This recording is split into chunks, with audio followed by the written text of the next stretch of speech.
Lo primero que vamos a necesitar para nuestra fuente es una lámpara ahorradora de una potencia de entre 15 y 30 watts.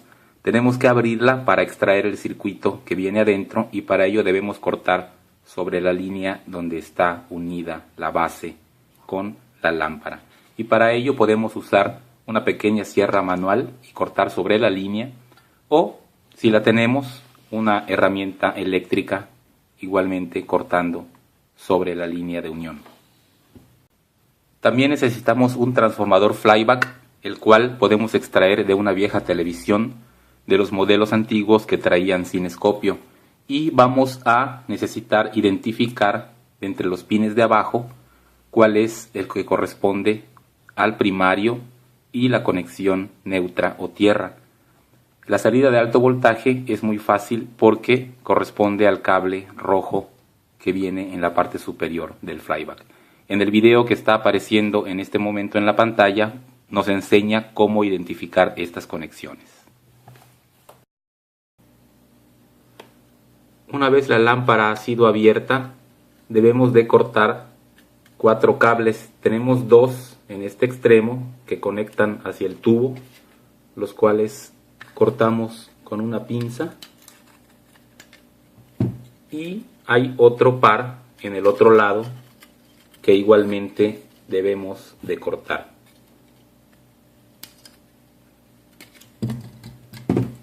Esta parte no nos va a servir, y tenemos aquí el circuito que necesitamos, que también está conectado a la base del socket donde entra la corriente eléctrica.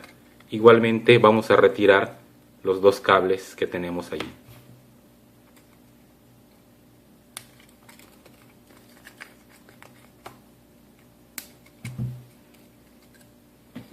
Este es el circuito que buscamos. Una vez retirado el circuito de la lámpara, debemos identificar algunos puntos donde vamos a hacer las conexiones. El más sencillo son estos 2 que iban conectados a la base del socket, y es donde vamos a conectar la corriente. También tenemos estas 4 terminales que se conectaban al tubo fluorescente. De estas 4 terminales necesitamos 2 que van a ir al flyback. Bueno, ¿cómo las identificamos? La mayoría de estos circuitos tienen un capacitor como este, un capacitor cerámico, normalmente es pequeño y rectangular, el cual está conectado a 2 de las terminales. Si nos fijamos en la parte inferior, vemos que las 2 patas del capacitor, ¿sí?, están conectadas a estas 2 pistas. Cada una de ellas nos lleva a este punto y a este punto, que son estas 2 terminales, ¿sí?, esta y esta. Las otras 2 terminales que iban también al tubo fluorescente son las que debemos conectar al flyback. Entonces, de nuevo, identificamos cuáles de las 4 terminales, 2 de ellas van al capacitor y esas no las usamos, utilizamos las otras 2 restantes. Aquí tenemos el circuito de otra lámpara diferente. Como podemos ver, su diseño no es el mismo, tiene muchos capacitores como el que enseñamos, pero de nuevo vemos que hay 4 terminales que iban conectadas al tubo fluorescente, y de nuevo, si nos fijamos con cuidado, vamos a ver que estas 2, las de en medio, están conectadas a este capacitor.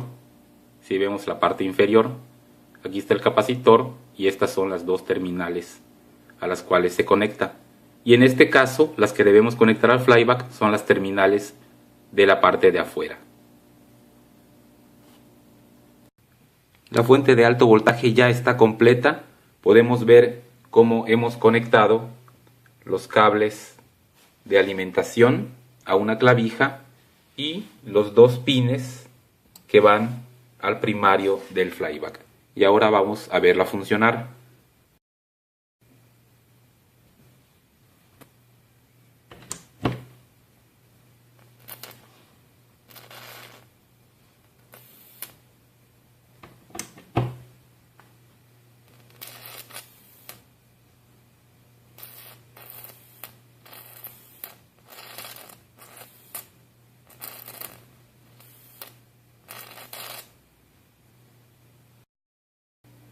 En resumen, tenemos una fuente de alto voltaje que es muy fácil de hacer. Solo necesitamos el circuito de una lámpara ahorradora, un flyback de televisión y una clavija o enchufe. Esta fuente es capaz de producir alrededor de 10.000 volts a una corriente de unos 5 miliamperios. Y tenemos la salida de alto voltaje en estas dos terminales, la negativa que viene de uno de los pines del flyback y la positiva que viene del cable rojo en la parte superior del mismo. Debemos recordar que el alto voltaje siempre es peligroso, por lo que debemos tomar todas las precauciones que correspondan.